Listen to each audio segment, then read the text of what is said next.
അതിനുശേഷം ഹരിയാനയിലെ വോട്ടിംഗ് മെഷീനിൽ ഇത്തിരി കൃത്രിമമൊക്കെ കാണിച്ചിട്ടുണ്ട്.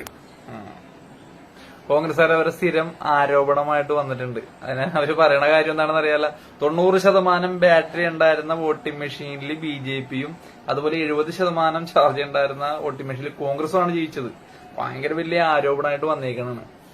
ഏതായാലും കോൺഗ്രസ്സുകാർക്ക് ശരിക്കും ജനവിധി അംഗീകരിക്കാനുള്ളൊരു മനസ്സില്ലാത്തത് കൊണ്ടാണ് ഈ വോട്ടിംഗ് മെഷീന്റെ ആരോപണം ഇങ്ങനെ തുടർച്ചയായിട്ട് തോൽക്കണ സമയത്ത് മാത്രം ഇങ്ങനെ ആരോപിച്ചുകൊണ്ടിരിക്കുന്നത്.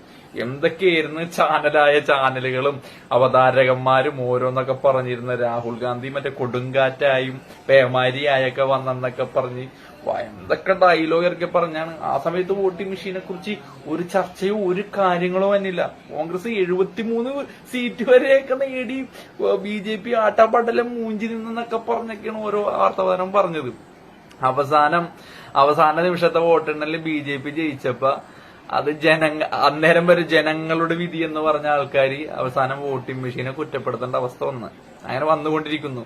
അതായത് തോറ്റു കഴിയാൻ നേരത്ത് വോട്ടിംഗ് മെഷീന്റെ കുഴപ്പവും ജയിക്കാൻ നേരത്ത് അത് തങ്ങളുടെ മിടുക്കുമാണെന്ന് പറയുന്ന തരത്തിലുള്ള രാഷ്ട്രീയം അത് ഈ നാട്ടിൽ തുടർന്ന് പോയിക്കൊണ്ടിരുന്നാല് അത് വളരെ അപകടത്തിലോട്ട് ചെല്ലുള്ളൂ, യാതൊരു സംശയമില്ല.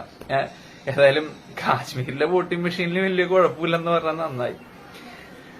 അല്ല, ഇത് പറഞ്ഞിട്ട് കാര്യമില്ല. കാരണം ഇതുപോലുള്ള നേതാക്കന്മാര് പറയാൻ നേരത്ത് കണ്ടികൾ ഇത് സ്ഥിരമായിട്ട് പറഞ്ഞുകൊണ്ടിരിക്കൂല. ആ നേതാക്കന്മാരൊന്നും ഇന്ത്യയിലെ ജനങ്ങള് പഴയ പോലൊന്നും വിജയിപ്പിക്കൂല. അതൊന്നും നിങ്ങൾ മനസ്സിലാക്കുക. കാരണം ഈ വോട്ടിംഗ് മെഷീനെ കുറിച്ച് ഇങ്ങനെ പറഞ്ഞ് നിങ്ങൾക്ക് തെളിയിക്കാൻ പറ്റണില്ല.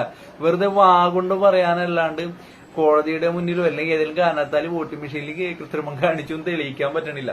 ഞങ്ങളെപ്പോലുള്ളവര് വോട്ടിംഗ് മെഷീന്റെ ഏതെങ്കിലും പടം വെച്ചാൽ വരെ അത് ട്രോളിയാ വരെ അത് ചിലപ്പോ ഞങ്ങൾക്കെതിരെ കേസ് കൊടുക്കും. ആ സൈസ് മണ്ടന്മാരാണ് കോൺഗ്രസിലുള്ളത്. ഏതായാലും ഇന്നത്തെ വിജയത്തിൽ ഒരുപാട് സന്തോഷമുണ്ട്. കാരണം ആ പിന്നിൽ നിന്ന് BJP ആ പിന്നിൽ പോയപ്പോ ഇവിടുത്തെ മാധ്യമങ്ങളൊരു ആഘോഷം ആ സമയത്ത് കണ്ടിരുന്നു. അതിനുശേഷം മുന്നിലോട്ട് വന്നപ്പോ ഏതാണ്ട് മരണ വീട്ടിലിരിക്കണ പോലെയാണ് അവന്മാരിരുന്നത്. അതുകൊണ്ട് തന്നെ ഇന്നത്തെ വിജയത്തിൽ എന്തൊരു പ്രത്യേക സന്തോഷമുണ്ട്. അതുകൊണ്ട് തന്നെയാണ് സത്യം പറഞ്ഞൊരു സമയമില്ലാഞ്ഞിട്ട് കുറെ നാളുകൾക്ക് ശേഷം ഇന്നൊരു വീഡിയോ ആയിട്ട് വന്നത്. അതുകൊണ്ട് തന്നെ മനസ്സിൽ ഭയങ്കര സന്തോഷവും ഭയങ്കര ആഹ്ലാദമുണ്ട്. നിങ്ങളവിടെ വോട്ടിംഗ് മെഷീനെ കുറ്റപ്പെടുത്തി നിന്നോ, അവിടെ ജനങ്ങളെ മനസ്സിലാക്കി, ജനങ്ങളുടെ വികാരങ്ങൾ മനസ്സിലാക്കി അവിടെ സർക്കാർ ഭരിച്ച് അവർ ജയിച്ചുകൊണ്ടേയിരിക്കും. ജമ്മു കാശ്മീരില് ഹരിയാനയിൽ പൂരമില്ലാഞ്ഞ ബാക്കി ഹോട്ടലിലേക്ക് പൂരം കലക്കി ജയിച്ചാണെന്ന് പറഞ്ഞേ എന്തൊക്കെ കേൾക്കും.